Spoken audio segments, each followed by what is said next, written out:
அன்பே இறை அன்பே. ஆண்டவர் இயேசு கிறிஸ்துவுக்கு மிகவும் பிரியமான சகோதர சகோதரிகளே, பாஸ்கா காலத்தின் 6வது வாரத்திலே நாம் அனைவருமே இன்றைய நாளிலே இணைந்திருக்கிறோம். இன்றைய இறை வார்த்தை வழிபாடானது நாம் கடவுளுடைய அன்பை குறித்து ஆழமாக சிந்திப்பதற்கு ஒரு அழைப்பை கொடுக்கக்கூடியதாக இருக்கிறது. இறையியல் நற்பண்புகளாக 3ஐ விவிலியம் நமக்கு சுட்டிக்காட்டுகிறது. 1 நம்பிக்கை, எதிர்நோக்கு, அன்பு. இந்த 3 இறையியல் பண்புகளிலும் அன்பு தலைச்சிறந்ததாக இருக்கிறது என்று இறையியலாளர்கள் நமக்கு சுட்டிக்காட்டுகிறார்கள். சிறப்பாக இன்றைய நாளிலே நாம் கடவுளுடைய அன்பை குறித்து சிந்திக்கக்கூடியவர்களாக இருக்கிறோம். திருத்தூதர் யோவான் எழுதிய முதல் திருமுகம் அதிகாரம் 4 இறை திருவசனம் 8 நமக்கு சொல்கிறது, கடவுள் அன்பாயிருக்கிறார்.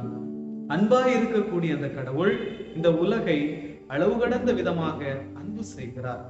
இந்த உலகு அவரை வெறுத்த போதிலும், இந்த உலகு அவரை விட்டு வெகு தூரம் சென்ற போதிலும், கடவுளின் அன்பு மீண்டும் இந்த உலகையும் மனிதர்களையும் தம்மிடத்திலே கொண்டு வருவதற்கான முயற்சியை செய்து கொண்டே இருந்ததை விவிலியத்திலே எல்லா இடங்களிலும் நம்மால் பார்க்க முடிகிறது. அதனுடைய ஒரு விருட்சமாக நாம் பார்க்கிறோம், கடவுள் தன் ஒரே மகனை இந்த உலகிற்கு கையளிக்க கூடியவராக இருக்கிறார். அந்த கிறிஸ்துவும் இந்த உலகினை முழுமையாக அன்பு செய்கிறார். அந்த அன்பின் வெளிப்பாடாக தன்னுடைய உயிரை அவர் கொடுக்கக்கூடியவராக இருக்கிறார். அவர் அழகாக இன்றைய நற்செய்தியிலே கிறிஸ்து நமக்கு சொல்லுகிறார், இந்த நண்பர்களுக்காக உயிரை கொடுப்பதை காட்டிலும் தலை சிறந்த ஒரு அன்பு இல்லை என்று சொல்லுகிறார். இன்றைய நற்செய்தியிலே கிறிஸ்து நம் ஒவ்வொருவரையும் நண்பர்கள் என்று அழைக்கிறார். நண்பர்கள் என்று அழைத்ததோடு மட்டுமல்லாது நமக்காக தன் உயிரையும் கொடுத்து அன்பிற்கு ஒரு புதிய இலக்கணத்தை அவர் வகுக்கக்கூடியவராக இருக்கிறார். மேலும் அவருடைய சீடர்களாக இருக்கக்கூடிய நமக்கு இன்றைய நாளிலே ஒரு கட்டளையை கொடுக்கிறார். அது என்ன கட்டளை? அன்பு கட்டளையாக இருக்கிறது. என் சீடர்களாகிய நீங்கள் என் அன்பில் நிலைத்திருப்பது போல நீங்கள் ஒருவர் மற்றவரிடத்திலே அன்பினை கொண்டிருக்க வேண்டும் என்கின்ற ஒரு அழைப்பை கொடுக்கக்கூடியவராக இருக்கிறார். மேலும் கிறிஸ்து இன்றைய நாளிலே நமக்கு அறிவுறுத்துவது, நீங்கள் உங்களை நேசிப்பது போல உங்கள் அயலாயரையும் நீங்கள் அன்பு செய்ய வேண்டும். உங்களை சபிப்பவர்களையும் உங்களை பகைவர்களாக எண்ணுகிறவர்களையும் நீங்கள் அன்பு செய்யக்கூடியவர்களாக இருக்க வேண்டும் என்கின்ற ஒரு அழைப்பை கிறிஸ்து இன்றைய நாளிலே நமக்கு கொடுக்கக்கூடியவராக இருக்கிறார். ஆக பிரியமானவர்களே, அன்பிற்கு புதிய இலக்கணம் வகுத்தவர் நம் ஆண்டவர் இயேசு கிறிஸ்துவாக இருக்கிறார். இதைத்தான் விவிலியத்திலே முழுமையாக நாம் பார்க்கிறோம். அன்பிற்காக தன்னுடைய உயிரையும் அவர் கையளிக்க கூடியவராக இருக்கிறார். ஆனால் இன்றைய காலகட்டத்திலே நாம் வாழ்ந்து கொண்டிருக்கக்கூடிய இந்த சூழலிலே நாம் அன்பை எவ்வாறாக பார்க்கிறோம் என்று சிந்திக்கும் பொழுது 3 நிலைகளிலே நான் சிந்திக்க அழைப்பு விடுக்கிறேன். இன்று நம்முடைய அன்பு எப்படிப்பட்டதாக இருக்கிறது? முதலிலே நம்மை மட்டுமே நேசிக்கக்கூடிய மனிதர்களாக பல நேரங்களிலே நாம் இருக்கிறோம். இது சுயநலமாக இருக்கிறது. எனக்கு என்ன வேண்டும், என்னை நான் திருப்திப்படுத்திக் கொள்ள வேண்டும், எனக்கு இந்த ஆடை வேண்டும், எனக்கு இந்த உணவு வேண்டும் என்று எப்பொழுதும் நம்மை குறித்தே சிந்திக்கக்கூடிய இந்த நிலை நம்மை மட்டுமே அன்பு செய்யக்கூடிய மனிதர்களை சாரக்கூடியதாக இருக்கிறது.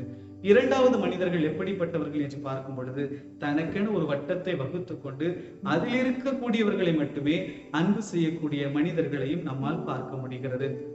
3வதாக ஒரு நிலை இருக்கிறது.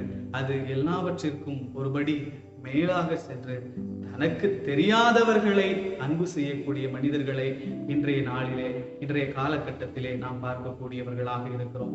யார் இந்த மனிதர்கள் என்று சிந்திக்கும் பொழுது, எப்பொழுதும் ஊடகத்திலே அடிமைப்பட்டு கிடக்கக்கூடிய மனிதர்களாக, அலைபேசிக்கு அடிமைப்பட்டு கிடக்கக்கூடிய மனிதர்களாக, முகநூலுக்கு அடிமைப்பட்டு கிடக்கக்கூடிய மனிதர்களாக, எங்கோ பல மைல்களுக்கு அப்பால் இருக்கக்கூடிய மனிதர்களை தேடிக்கொண்டிருக்கிறோம்.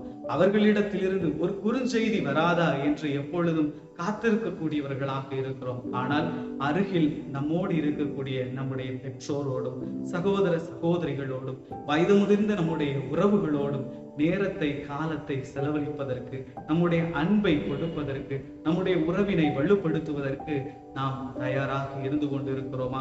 பல மனிதர்கள் இன்று தெரியாத மனிதர்களை அன்பு செய்யக்கூடிய மனிதர்களாக இருக்கிறார்கள். நம்மோடு இருக்கக்கூடிய உறவுகளை மறந்துவிடக்கூடிய மனிதர்களாக வாழ்ந்து கொண்டிருக்கிறோம். ஆனால் கிறிஸ்துவினுடைய அன்பு இன்றைய நாளிலே நமக்கு கற்றுக் கொடுக்கக்கூடியது என்ன என்று சிந்திக்கும் பொழுது, நம்மோடு இருக்கிறவர்களை நாம் அரவணைத்து செல்லக்கூடியவர்களாக, நம்மோடு இருக்கக்கூடியவர்களுக்கு நம்முடைய அன்பை கொடுக்கக்கூடிய மனிதர்களாக வாழ வேண்டும் என்கின்ற ஒரு அறிவுறுத்துதலை கிறிஸ்து இன்றைய நாளிலே நமக்கு கொடுக்கக்கூடியவராக இருக்கிறார். ஆக பிரியமான அன்பு சகோதர சகோதரிகளே, கிறிஸ்துவின் அன்பு நம் அனைவரையும் ஒன்றிணைக்க கூடியதாக இருக்கிறது. கிறிஸ்துவின் அன்பு நம்மை நிறைவை நோக்கி வழிநடத்தக்கூடியதாக இருக்கிறது. கிறிஸ்துவின் அன்பு நம்முள் மகிழ்ச்சி ஊற்றெடுக்க செய்யக்கூடியதாக இருக்கிறது. ஆக இன்றைய நாளிலே இந்த சிந்தனைகளை நம்முடைய உள்ளத்தில் இருத்துவோம். தொடர்ந்து அந்த கிறிஸ்துவின் அன்பு நம்மை இறைவனை நோக்கி வழிநடத்தி செல்வதாக. ஆமென்.